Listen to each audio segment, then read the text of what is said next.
लेनी चाहिए, हमने सुझाव दिया। लेकिन साथ ही साथ यह भी कहा कि पात्रता परीक्षा में जो शिक्षक जो फेल कर जाएंगे उनको भी सरकार उनकी नौकरी को समाप्त नहीं करे। पात्रता परीक्षा जो नहीं पास कर पाए उनको वहां नहीं रहना चाहिए, यह बात ठीक है, लेकिन नौकरी से हटाकर उनको घर भेज दिया जाए, यह भी उचित नहीं है। 5 साल पहले सुझाव दिया था कि वैसे लोग जो पात्रता परीक्षा में फेल कर जाएं उनको किसी दूसरे विभाग में जहां गैर शैक्षणिक काम होता है, हम आदरणीय मुख्यमंत्री जी से आग्रह करना चाहते, नौकरी समाप्त करने का निर्णय गलत निर्णय हो जाए।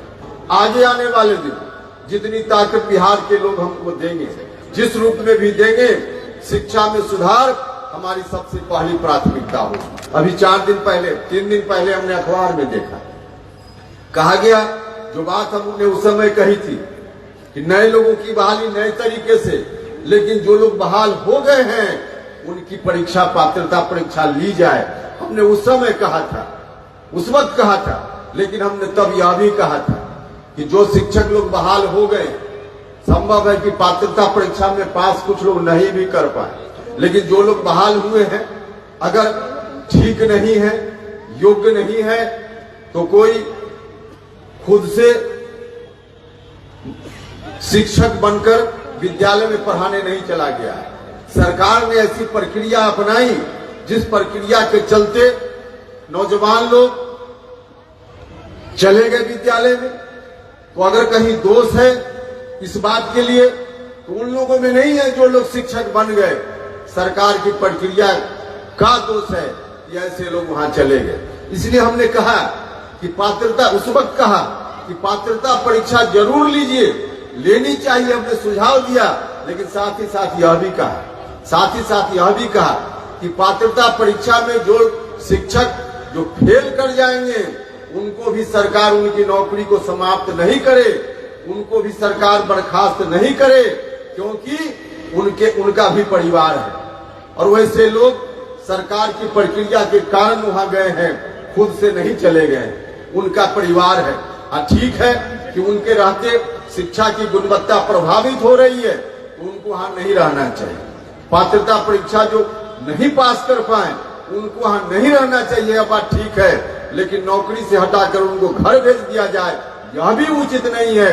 तब हमने उसी वक्त सुझाव दिया था, आज से 5 साल पहले सुझाव दिया था कि वैसे लोग जो पात्रता परीक्षा में फेल कर जाएं उनको किसी दूसरे विभाग में जहां गैर शैक्षणिक काम होता है, पढ़ाई लिखाई का संबंध नहीं है, वैसे विभाग में उनकी नौकरी को भी सरकार पक्का करने का काम करे, उन विभागों में उनका सामान्यन करने का काम करे। और आज भी हम इसी राय के हैं। हमने 3 दिन पहले कहा है सरकार से, जो हमने देखा मीडिया में इस तरह की खबर आई कि शिक्षा विभाग की किसी कमेटी ने एक सुझाव दिया है, अनुशंसा हुई है उनकी ओर से कि पात्रता परीक्षा पास करना अनिवार्य है, जो पास करेंगे उनकी नौकरी राज्य कर्मी के रूप में हो जाएगी और जो पास नहीं करेंगे उनको उनकी नौकरी समाप्त कर दी जाएगी। नौकरी समाप्त करने का निर्णय गलत निर्णय हो जाएगा। हम आदरणीय मुख्यमंत्री जी से आग्रह करना चाहते, नौकरी समाप्त करने का निर्णय गलत निर्णय हो जाएगा, उनको ही रखा जाए, यह भी निर्णय गलत होगा, क्योंकि बच्चों की पढ़ाई लिखाई तो प्रभावित होगी ही। और बच्चा कौन है? आपके हमारे घर का बच्चा है, गरीब घर का बच्चा है, उनकी शिक्षा भी ठीक ठाक होनी चाहिए। लेकिन अगर कोई पात्रता परीक्षा पास नहीं करता है तो उनकी नौकरी समाप्त करने का फैसला यदि होता है तो यह भी अन्यायपूर्ण कदम हो जाएगा। उनकी नौकरी भी समाप्त नहीं होनी चाहिए, दूसरे विभाग में उनका भी सामंजन होना चाहिए। हमने उस वक्त भी कहा था और आज भी हम इस मांग पर अडिग हैं।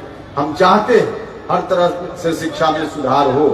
आगे आने वाले दिन जितनी ताकत बिहार के लोग हमको देंगे, जिस रूप में भी देंगे, शिक्षा में सुधार हमारी सबसे पहली प्राथमिकता होगी, सबसे पहली प्राथमिकता।